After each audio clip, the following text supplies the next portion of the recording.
Singularity. Sounds like something out of Star Trek, doesn't it? Of singularity. And to be fair, it does. They're creating a singularity that will consume the planet. But this singularity isn't from Star Trek. At least not yet. When most people hear the word singularity, they think of artificial intelligence becoming smarter than humans. The machines wake up, the graph goes vertical. Humanity enters some strange new chapter. How dramatic. In fact, if we ask Google what the singularity is, we get something along those lines. Now don't worry, this is not going to be one of those crazy mathematics videos, because honestly, who needs another crazy mathematics video, right? Actually, apparently some people do, especially in China. And speaking of China, we'll come back to that in a minute, because I think we're all looking at the singularity the wrong way. I don't think the first singularity will be an intelligence problem. I think it may very well be an infrastructure problem, specifically a power problem. And that changes the conversation completely. So let me show you what I mean. There are two graphs that people do not want to talk about a lot. The first graph is power infrastructure. New power stations, new transmission lines, new generation capacity, new electrical infrastructure. And yes, that graph is growing. It's not standing still. But it grows like infrastructure grows. Slowly, physically, painfully, with permits, with land, with transformers, with substations, with transmission corridors, with environmental approvals, with political fights, with supply chains, with years of planning before anything actually gets switched on. The second graph is AI infrastructure. New GPU clusters, new hyperscale campuses, new AI facilities, new compute, new data centers designed not for normal internet workload, but for artificial intelligence at industrial scale. And that graph is doing something very different. It is steepening, because one graph is moving at infrastructure speed, the other is moving at software speed. AI can demand more power almost overnight. The grid cannot respond overnight. And that is the collision I want to talk about. Now, to be very clear, this graphic is conceptual. It's not a precise forecast. It's not me saying this exact crossing point happens in this exact year. The point is simpler than that. On one side, we have power infrastructure growth. On the other side, we have AI and data center demand growth. And if one curve keeps rising faster than the other, eventually those two lines meet. And that crossing point is what I am calling the infrastructure singularity. This is the key idea. The infrastructure singularity is the moment when AI-related demand begins arriving faster than supporting power infrastructure can be built. Not the moment AI becomes conscious, not the moment machines wake up, not the moment robots start writing poetry and judging our life choices. The moment the physical world starts saying, no. You cannot scale this any faster, not because the model is impossible, not because the chips are impossible, but because the power system and the water system and the land system and the grid cannot keep up. Because AI doesn't just consume intelligence, it consumes electricity, and increasingly ridiculous amounts of it. A decade ago, a 20 megawatt data center was considered large. 20 megawatts was serious infrastructure. Today, we are discussing facilities measured in gigawatts. Gigawatts.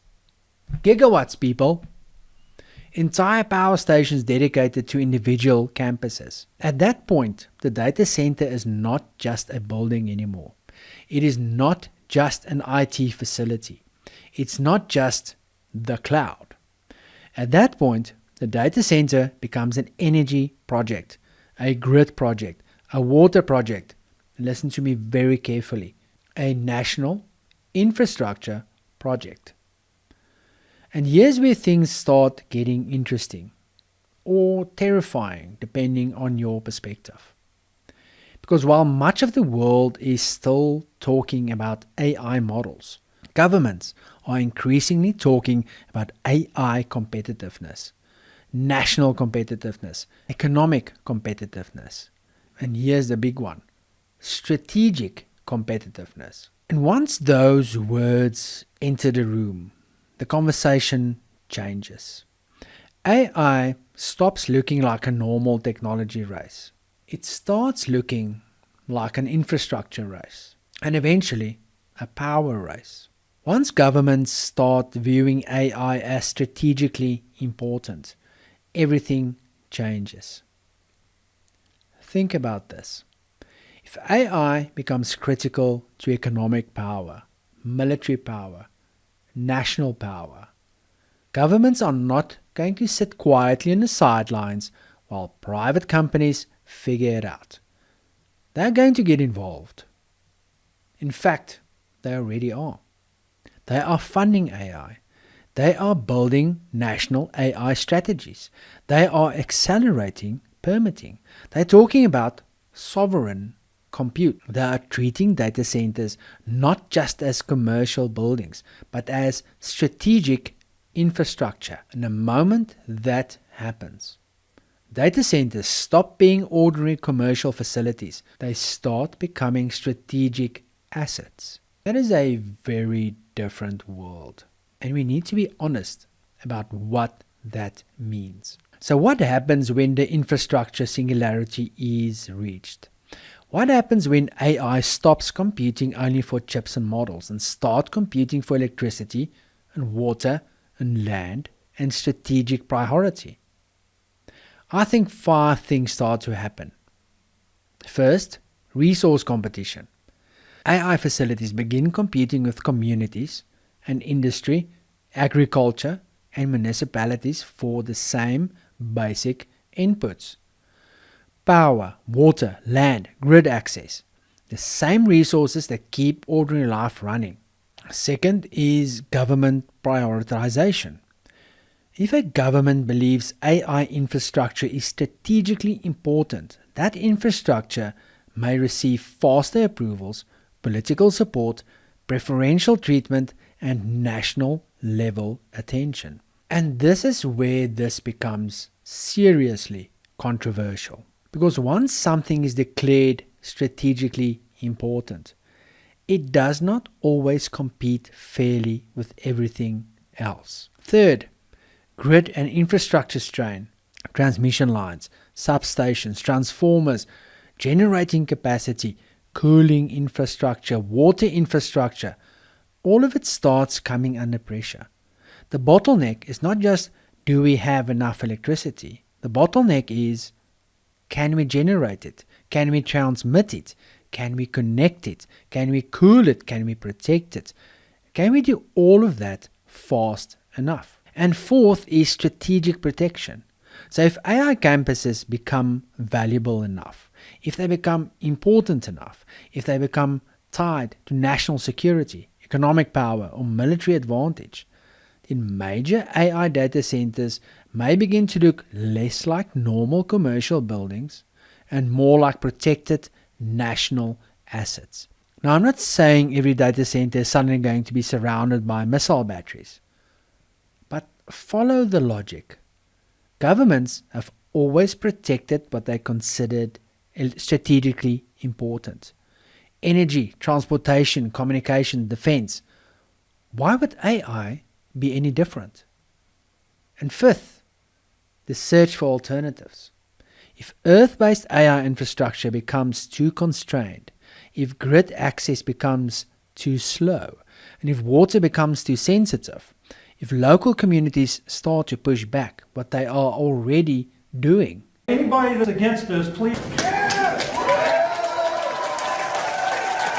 If governments prioritize strategic compute over ordinary needs, then the industry starts to look somewhere else. Remote campuses, off-grid power, dedicated energy projects, floating data centers, underwater data centers, and eventually orbital compute. Data centers in space, which sounds completely insane until the alternatives start sounding worse. Now let's run a thought experiment. Imagine a future AI campus consuming gigawatts of power. Not megawatts, gigawatts. Massive water requirements, massive compute capability, potentially worth hundreds of billions of dollars in economic advantage. Do you think governments would simply treat that facility like any other industrial site? Or would they prioritize it? Would they make sure it receives the resources it needs? Would they accelerate the approvals? Would they protect it? Would they treat it as a strategic asset? Because if the answer is yes, and I think it probably is, then we eventually arrive at a very uncomfortable question. What happens when a strategically important AI facility needs the same resources that ordinary people need? The same electricity, the same water, the same land, the same infrastructure. And before you dismiss that as science fiction, look around. Governments throughout history have always prioritized what they considered strategically important. Energy, transportation, communications, defense, food security, critical infrastructure, military facilities. Why would AI be any different? And this is where the video stops being about artificial intelligence and starts being about power. Actual power, electrical power, political power, strategic power. And here's where things get even more interesting, because this problem does not appear to be unfolding equally everywhere. Take China. Now, I'm not pretending to know exactly what's going on in China. I'm not actually sure anybody knows what's going on in China. Every time you look at the numbers, something else seems to be getting built. Coal, solar, wind, hydro, nuclear, transmission, generation, massive grid expansion, enormous power infrastructure, at a scale that is very difficult for many Western countries to replicate quickly. And before anyone gets upset, I'm not saying this is good. I'm not saying it is bad. I'm not saying it is sustainable. I'm not saying it is clean. I'm not making a moral argument here. I'm making an infrastructure argument. If AI is becoming an infrastructure race, then infrastructure matters a lot. Because if power is the fuel of AI, then whoever builds the most fuel may have a significant advantage. That is the uncomfortable part. The power wall may not arrive everywhere at the same time. Some countries may hit it early because their grids are slow, their permitting is slow, politics are complicated, and the infrastructure systems cannot move fast enough. Other countries may push the wall further into the future by building power infrastructure aggressively. China may not avoid the problem, but China may be trying to build through it faster than everyone else. And that should make people pay attention, because if AI becomes an arms race, then power becomes the ammunition. And whoever manufactures the ammunition fastest may have the advantage. And that brings me to something Elon Musk has talked about publicly. Moving data centers into space. It's harder to scale on the ground than it is to scale in space. But also you're going to get about 5 times the effectiveness of solar panels in space versus the ground, and you don't need batteries. I almost wore my other shirt, which says "It's always sunny in space," which it is. Now, when most people hear that idea, they laugh. And honestly, I understand why. Orbital data centers sound completely insane. Solar-powered AI platforms orbiting Earth, compute infrastructure in space, data centers above the atmosphere. It sounds like science fiction. And right now, it mostly is. It's expensive. It's very expensive. Launch costs are still enormous. Maintenance is complicated. Radiation is a problem. Thermal management is difficult. Don't even get me started on thermal management. Latency matters. Orbital debris matters. Reliability matters. Legal control matters.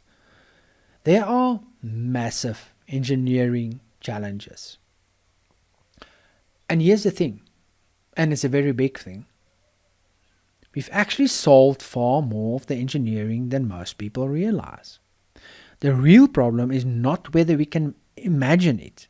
The real problem is not even whether we can build pieces of it right now. The real problem is whether we can afford to do it. Which raises a much more important question. What's the alternative? Now seriously, what is the alternative? So let's ask the uncomfortable question. If AI continues to grow, if compute demand continues growing, if governments continue treating AI as strategically important, and if data centers continue consuming more power and more water and more land, then what exactly is the end game? Because eventually somebody has to choose. Maybe not today, maybe not tomorrow, but eventually. And when that day comes, what if your government has to choose between supporting the largest, most strategically important AI facility in the country and ensuring ordinary citizens have enough power and water? Do you trust them to make the right decision? What is their track record where you live? Because I suspect your answer to that question tells you a lot about the future. And maybe, just maybe, that's why moving the biggest, baddest AI data centers off planet is not quite as crazy as it sounds.